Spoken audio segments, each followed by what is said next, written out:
এটি অকমানিৰ কৰুণ জীৱন কাহিনী। 6 মাহ পূৰ্বে অন্য পুৰুষৰ সৈতে গুচি গ'ল মাতৃ। 6 দিন পূৰ্বে পিতৃয়ে চকু মুদিলে। নিথৰুৱা হৈ পৰিল 5 বছৰীয়া ঘনকান্ত। পখিলাখেদা বয়সতে জীৱনৰ আটাইতকৈ ডাঙৰ ধুমুহাজাকৰ সন্মুখীন হৈছে নাৰায়ণপুৰৰ এটি 5 বছৰীয়া অকমানি। মূৰৰ ওপৰৰ পৰা হেৰাই গ'ল পিতৃ মাতৃ দুয়োৰে ছাঁ। 6 মাহ পূৰ্বে মাতৃয়ে এৰি যোৱাৰ পিছত বিগত 6 দিন পূৰ্বে আকস্মিক মৃত্যুক সাৱটি ল'লে পিতৃয়ে। এতিয়া এই অবুজ অকমানিটোৰ ভৱিষ্যতক লৈ হাহাকাৰ ককাক আইতাকৰ। কেনেকৈ ডাঙৰ কৰিব তাক, কেনেকৈ পঢ়াই শুনাই আগবঢ়াই নিব? চকুপানী টুকি বৃদ্ধ ককাক আইতাকে প্ৰকাশ কৰিলে দুখ। ডাঙৰ ল'ৰাটো জব কাৰ্ডৰ কাম কৰিবলৈ গৈ পেলাই ঢুকালে। গতিকে গধূলা 5টা বজাত আহি লগৰকেইটা আহিলে। তাৰপাছত সি ঘূৰি গ'ল চেণ্ডেলযোৰ আনোগৈ বুলি। গতিকে চেণ্ডেলযোৰ আনি পেলাই ঘূৰি আহোঁতেন গাঁৱৰ ভায়েকে আৰু মোৰ সখী ল'ৰাটোৱে ফোন কৰিলে যে ই ইমান দেৰি কিয় বা অহা নাই। এই ল'ৰাটো বোৱাৰীজনীয়ে মই আটাইকেইটা ঢাপলি আছোঁ এই সিপাৰেদি গৈ পাইছোঁগৈ।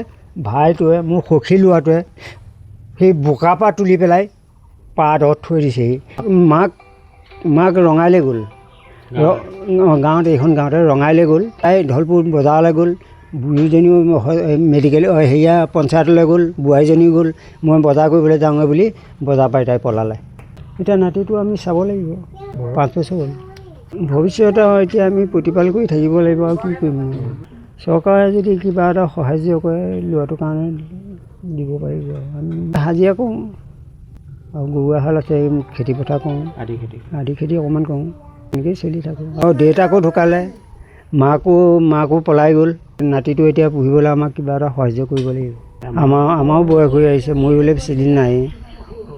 গতিকে গভৰ্ণমেণ্টৰ পৰা কিবা এটা সাহাৰ্য পালে বা ল'ৰাটোৰ কাৰণে আমি ভাল পাওঁ।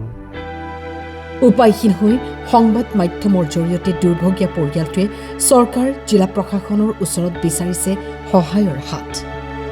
ঢুকুৱা 6 দিন হৈছে। গতিকে ল'ৰা পোৱালিটোক পঢ়া শুনাৰ দায়িত্ব এটা চৰকাৰৰ ফালৰ পৰা ল'লে আমি অকণমান ভাল পাম। মোৰ পৰিয়াল আছে, মোৰো পৰিয়াল এতিয়া 3টা, এজনী ছোৱালী 2টা ল'ৰা। গতিকে মই তাকে চামনে, মই মা দেউতাকে চামনে, বা মই ঘৰখনকে চলাম? ময়ো হাজিৰা কৰি খোৱা মানুহে। আজি হাজিৰা পাইছোঁ, গৈছোঁ, কালি হাজিৰা পাইছোঁ, ঘৰ নাপাইছোঁ, ঘৰতে আছোঁ। গতিকে যদি চৰকাৰৰ ফালৰ পৰা পঢ়া শুনা এটা দায়িত্ব লয় বা তাক সুবিধা দিয়ে, তেতিয়াহ'লে কিবা এটা ব্যৱস্থা কৰিলে মই অকণমান নিশ্চয় সন্তুষ্ট হ'ম। মা দেউতাও বয়স হৈ আহিছে, আজি বা আছে কাইলৈ নাই। লগতে মই আছোঁৱেই এতিয়া ঘৰখনৰ অকলশৰীয়া হৈ পৰিলোঁ। কোনফালে মই কি কৰিম? গতিকে কিবা তাক যদি পঢ়া শুনা বা ব্যৱস্থা এটা কৰিব পাৰে তেতিয়া মই নিশ্চয় ভাল পাম অকণমান। নাৰায়ণপুৰৰ পৰা বিতুপন ফুকনৰ ৰিপৰ্ট, টাইম 8।